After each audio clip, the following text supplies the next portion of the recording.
જય માતાજી મિત્રો, આપણા નવા વ્લોગમાં તમારું હાર્દિક સ્વાગત છે। મારી ઘરની પાછળ આપણા ડાયા કાકાની તમાકુ ફૂલ વરસાદ પડવાના કારણે બેસી ગઈ છે। તો હવે મારે એટલું જ અંબાલાલ કાકાને કહેવું કે હવે આગાહી બાગાહી કરતા ના ખેડૂતોની પથારી ફેરવી નાખી છે। તમે જોઈ શકો છો તમાકુ બેસી ગઈ છે પાણી વધારે ભરાવાના કારણે।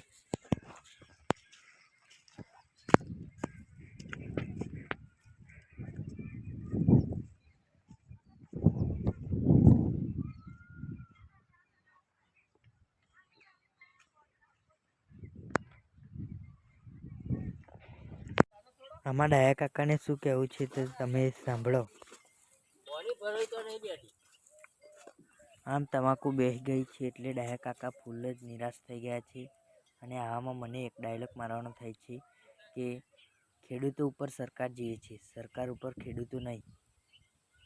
આ તમાકુમાં અત્યાર સુધીનો ખર્ચો માથે પડે છે, ખાતર કરબડો કાઢવામાં અને નિંદામણમાં 10 થી 15 હજારનો ખર્ચો માથે પડે છે। દર વર્ષે ડાયા કાકા ખેતરમાંથી 3 વીઘાના ખેતરમાંથી 5 થી 7 લાખની તમાકુ ઊભી કરતા હતા। અને આ ફેરા તમાકુ બેસી ગઈ એટલે એવા સલ્ફેટની કોથળીઓ લેવા ગયા છે। ટ્રેક્ટર લઈને 10-15 કોથળીઓ લાવીને નાખશે તો રિકવરી સેજ મારશે એવું એમની આશા છે।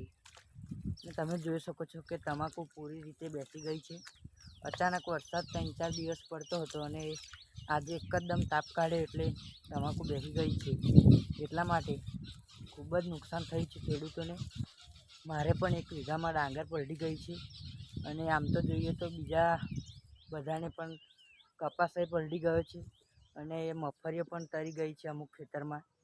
એટલા માટે તમે જોઈ શકો છો કે તમાકુ કેવી લૂલવાઈ ગઈ છે। આ કમોસમી વરસાદના કારણે ઘણા ખેડૂતોને ખૂબ જ નુકસાન થયું છે।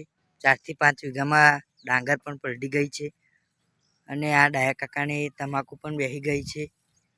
તમાકુ હવે લાગતું નથી કે રિકવરી બહુ મારે, એટલે જે 5 લાખની તમાકુ થતી હતી એ હવે 2 લાખની થવા પણ કઠિન થયું છે। એટલા માટે તમે જોઈ શકો છો કે તમાકુ કેવી લૂલવાઈ ગઈ છે।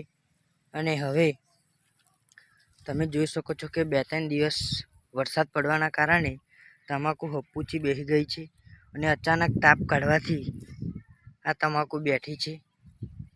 અને તમે જોઈ શકો છો કે કેવી લૂલવાઈ ગઈ છે તમાકુ।